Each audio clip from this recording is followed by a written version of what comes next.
Welcome to our first video recorded lesson where we will be continuing our discussion about the root causes of World War I. And as you might remember from our previous lesson, we talked about nationalism and how the nationalistic fervor throughout Europe contributed to a tremendous amount of pride and hostility throughout Germany, throughout France and England, but none more so than in the Balkans, where pan-Slavism or Slavic national identity was a rallying cry for the Slavic people to break away from the empires of the Austro-Hungarian ruler and the Ottoman Empire, and it generated a tremendous amount of revolutionary spirit and is how the kind of boiling pot or the powder keg Europe name was, where that was derived from. And so for today's lesson, we're going to be shifting over from nationalism to imperialism, right? And we're going to talk a little bit about how the imperialistic mindset of the time throughout Austria-Hungary, throughout Germany, Great Britain, how those European nations attempt to gobble up parts of the world and bring them all under their control contributed to the start of the war. So let's start very briefly with a simple definition. Imperialism can be defined as the act of extending the power of a nation through acquisition, right? Through taking land, through subjugating people. And this can be done through direct territorial claims, right? Or by political or economic control. Right? And the profits or the raw materials, right, is often what is to be gained through imperialism. Right? The most obvious examples of this are from the British Empire, where the British Empire sent out envoys and explorers throughout the Americas, throughout Canada, Africa, Australia, Southeast Asia, right? Same with Spain. Right? It was a way to command the seas and project power, but most importantly, it was a means to gain valuable resources like gold and spices and tea, right? Things that were not easily achievable or attainable in the motherland. Here you can see a map, right, of how the world was carved up around the time of World War I, just before. Right? And as you can see, at this point, the United States is, long since an independent nation, right? But if you take a look at Africa or Asia, right, you can see that few, if any, of these countries have secured their own independence. And this is only little more than 100 years ago, right? At the time, France dominated most of northern and western Africa, not to mention Vietnam. The British, of course, had a strong footing in Australia, India, Burma, Africa, and Canada. Right? The Dutch and the Germans both had their own. The Italians. Right? So this was a extensive attempt by the European nations, predominantly by the European nations, to carve up the less developed parts of the world in order to pillage and plunder and secure what they could for their own lands back home and make a tremendous amount of money while doing it. Britain had built its empire like this since about the 17th century, right? But it wasn't until the 19th century that the so-called scramble for Africa really took place, right?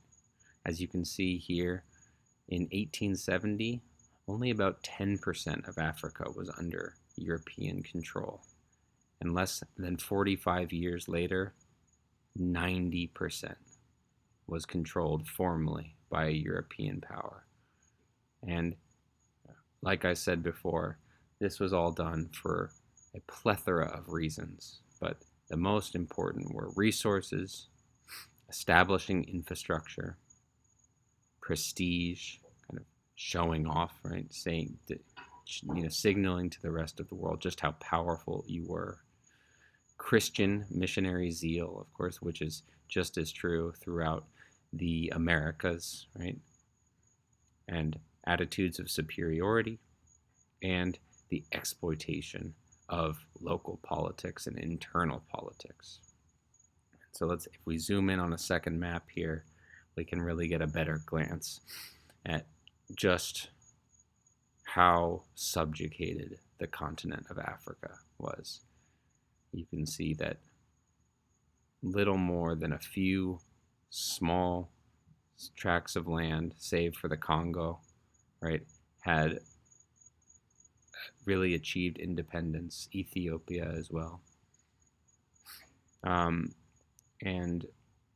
this was the way of the world at that time, and the way of Africa at that time, and it was also a battleground in its own right. It was these were not fixed borders in many regards. They were constantly changing and shifting and being fought over, right? As the European nations fought amongst themselves, which is precisely what we will be looking at today. And the focus of that tension is predominantly centered around the small, beautiful nation of Morocco in the northern western part of the African continent. So there were two Moroccan crises leading up to the start of the First World War, right? And both of them were greatly had to do with the animosity that Germany and France shared for each other, right? So about 10 years before the war started, Britain had gifted the territory of Morocco to France in exchange for France renouncing their own claim to Egypt, which was a British territory afterwards. And Morocco was therefore divided up between France and Spain, right? And all of this was done, of course, against the will of the Moroccan people. Right? This was basically rich and powerful men sitting across the water, making decisions that affected entire nations and millions of people, just by drawing lines with pencils and pens across maps. Right? Here we got an even more zoomed in view of the region leading up to the time. Right? You've got the little sliver of Spanish Morocco near Tangier. You've got the bulk of Morocco, which is French-occupied Morocco, in the lighter orange. And then the darker Spanish, once again, as you get closer to the Sahara and Mauritania and Algeria. So in 1905, Germany decided that it was going to oppose this arrangement, this divvying up of Morocco between Spain and France, because Germany did not want France to expand its empire any further than it already had. Germany wanted, of course, to appear strong, as most nations do, especially in North Africa, where Germany certainly lacked a stronger footing than some of the other imperialistic nations. And Germany wanted to test the new alliance that had been cemented by Britain and France. Right? And so the way Germany decided to do this was the Kaiser formally, very publicly announced that Germany was going to support Moroccan independence. Right? Independence from the Spanish, independence from the French. Right? This was, of course, not remotely within Germany's best interest, and they, I don't think, had any intention of granting Moroccan independence. They were doing this with the sole purpose of cementing or of injecting tension and revolutionary fervor into the territory, right? And it had the effect of infuriating the French and completely backfiring on the Germans. It turned France and Britain and Russia and Spain against Germany, and it was not the test of the alliance that Britain or that Germany had in mind, as Britain and France grew closer together in their distaste and their opposition to the actions of the Kaiser and to Germany. So Germany, the Kaiser was given his answer about the strength of that new alliance, and it was the answer he was not hoping for, that the alliance was in fact strong and that they would be supporting each other. So that is the first Moroccan crisis. And the second came 6 years later, when Moroccan rebels attacked and attempted to capture the city of Fez. Right? And the Sultan of Morocco, the leader of Morocco at the time, implored the French for help. Right? And the French responded by sending a military attachment of their own and occupying the Moroccan city of Fez. And there were many, not just Kaiser Wilhelm, but there were many who saw this as a potential opportunity for France to further cement its control in the region and to take control of Morocco completely. Whether or not that was the intention of the French, Germany and the Kaiser accused France of doing so publicly. They accused them of invading Morocco and responded by sending a warship of their own to the Agadir port with the expressed purpose of protecting German interests, but really to challenge the French and to smear them as a force of evil in the region. Here is an illustration from the time, right? You see the Kaiser sending over his iron fist over to Agadir, and there's the ship in the background in the water, and he's reaching over across the water into Africa, projecting German strength, or so he thought. Right? But once again, England came to the defense of France, and even went as far as to, threats of war were even made between Germany and France throughout that summer. And in 1911, in November, war was averted at the conference, where Germany agreed to give Morocco to France in exchange for a piece of the territory in the French Congo, which was widely considered to be not a fair trade and a humiliation to the Germans. So, why does this matter? Right?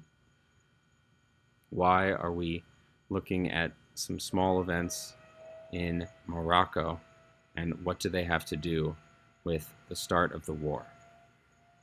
Well, the results of both of these left Germany humiliated, as I said, right? Two international public failures across 6 years in the northern tip of Africa.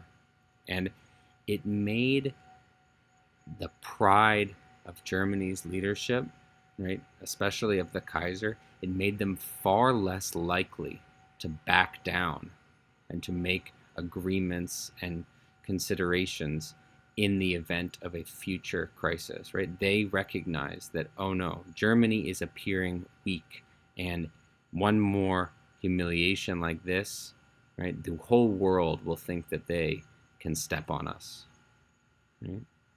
So this humiliation stoked the pride and the defensive pride of the German leadership and the German high command, and it made them far less likely to come to the negotiating table in the future. Number two, it alienated Germany from Europe. It alienated them from the French even more. It alienated them from the British. It alienated them from the Russians. And it even alienated them from their own allies, as all of Europe was starting to see them as particularly hostile. So there was a sense within the Kaiser's mind that Germany was progressively more encircled or surrounded by hostile nations, by enemies, right? And he had done this to himself in many ways. In particular, Britain now saw Germany as a hostile nation. And if you remember from our lessons before, Britain commanded the seas at the time. Britain had the superior navy as they had for quite some time. And Germany's building up of their navy, as we have talked about with their arms race and the manufacturing of dreadnoughts, right? This was the first time they had really put those to use, stationing a German warship in the port off of the Moroccan coast, right? And Britain began to see that, okay, this new German nation is hostile. They're willing to use their new naval power and other resources to get what they want, and we need to be ready for the eventuality of a war with a militarized and militaristic Germany. And finally, Britain and France emerged as strong allies, unified against Germany and against their aggressive goals of European domination, right? Which is surprisingly the opposite of what Germany wanted, despite the fact that their aggressive actions in Morocco and elsewhere is precisely what led to the strengthening of this relationship.